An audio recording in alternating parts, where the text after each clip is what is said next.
Hi guys, it has been a while. It's been a long time since I've filmed a video, let alone filmed a video like this.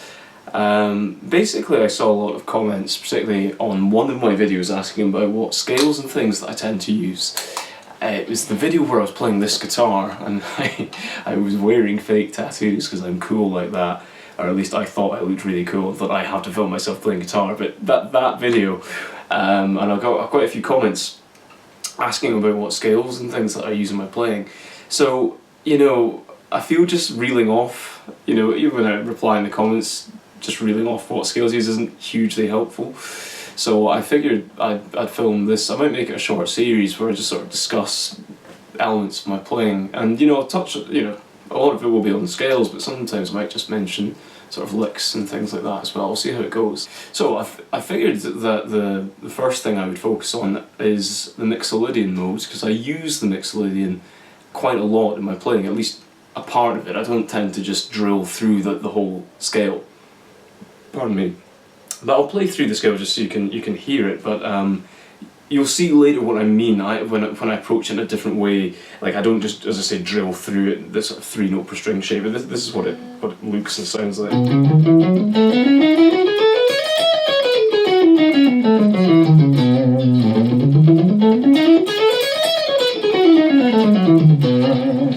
So, I mean, that's not particularly musical, just running up and down that as fast as you can. That wasn't as fast as I could, although probably actually with the, you know, the amp is, it's not even an amp, the software is clean as this, I'd be scared to go any faster. Anyway, I want to talk about a kind of easy way of including the myxolydian scale into your playing, which I do quite a lot. And for me, the main sound of the myxolydian scale is the major third. So I tell you what, we'll play in B minor. So you know, but the main sound of the myxolydian is this kind of.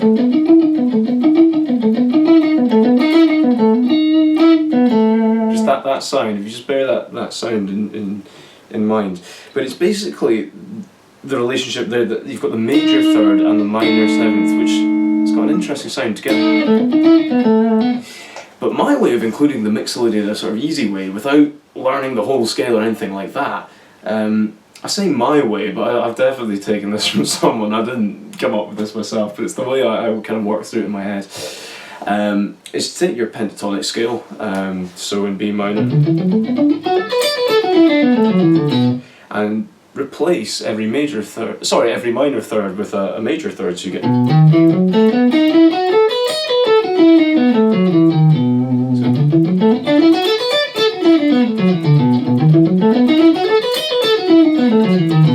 So it's for me, I think that's a really just an easy way to just throw in a sort of more exotic sound. And what I tend to do is I weave in and out of both of those scales, so the normal pentatonic, and occasionally throw in, you know, this myxolydian-ish alternative. So if I'm just, you know, in the normal pentatonic.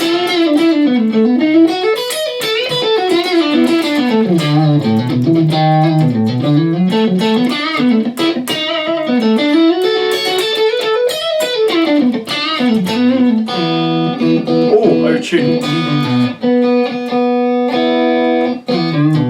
Oh, anyway, you get the point. So yeah, it's a really cool thing. I'll do some examples in a moment with the backing track and things. Just one thing to be careful of if you're playing over a root minor chord. So if the first chord is B minor, don't play the major third over it because it's just going to sound horrible. Make sure it's a B5 or a B minor. Sorry, B major. Oh dear, I'm all over the place. Make sure it's a B5 or a B major, and then you get.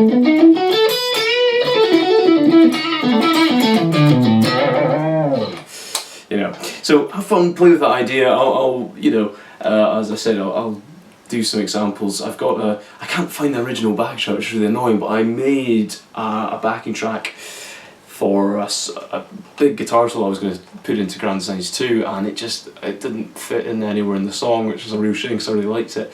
But I must have got the file something completely unrelated to what ever. I've called it something daft, which is why I can't find it basically.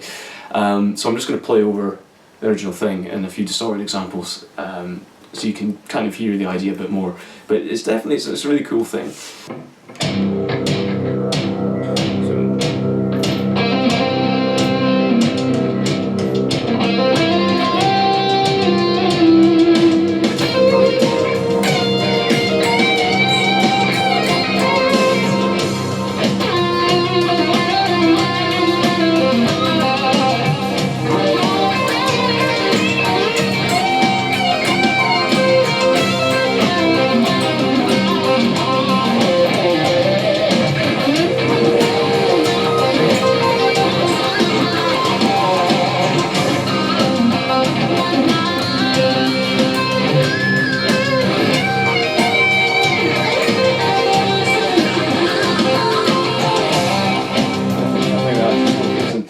I don't know, that wasn't the best example, but the point I was doing there was I was occasionally throwing in this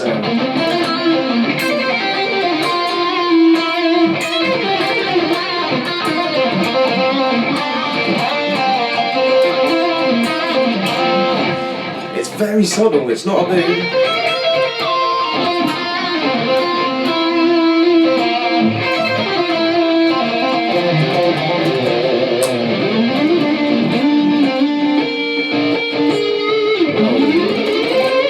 I'm getting confused, like I'm so just like working up in the majors.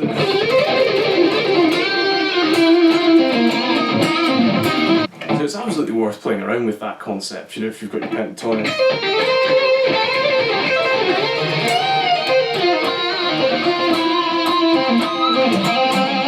See, I'm weaving in and out of it there, you know.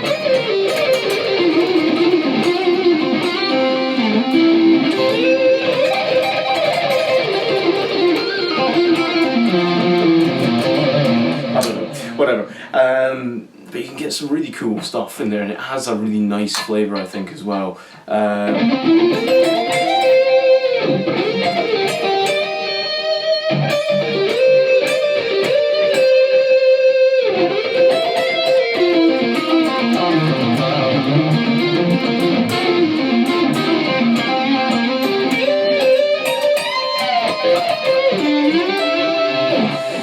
So yeah, but have fun, play around with it, take your pentatonic skill and, you know, swap in the major third every now and again, and it should make for some interesting lines of play.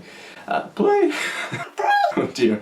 I hope you enjoyed this video, and if you do I might make some more, because there's a couple of other things that I'd like to chat about, and hopefully they'll be a bit more articulate, those videos, than this one's been. It's been, as always, a slight ramble from me. But yeah, have fun with it, and it'd be really great to hear what you come up with. A good one to practice on my D minor backing track with the Joe Bonamassa on it. That would be probably really good for this, because it's got the D is I think it's just a D5 as opposed to major or minor, so you can get that. Going on to the F that comes back.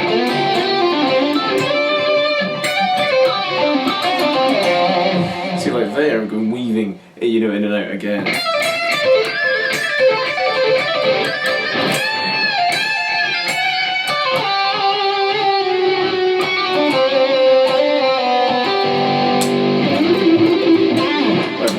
Cool. Thanks for watching. As always, I keep forgetting to say that in my videos, which is really rude. But no, thank you so much for watching, and again, I can't thank you guys enough for the continued support on, you know, there's even videos from way back that, you know, I still get comments on from you guys, and it's fantastic and truly means the world. So thank you so much for that, and sorry for taking so long to post and for being so inactive. But take care, guys. Ciao.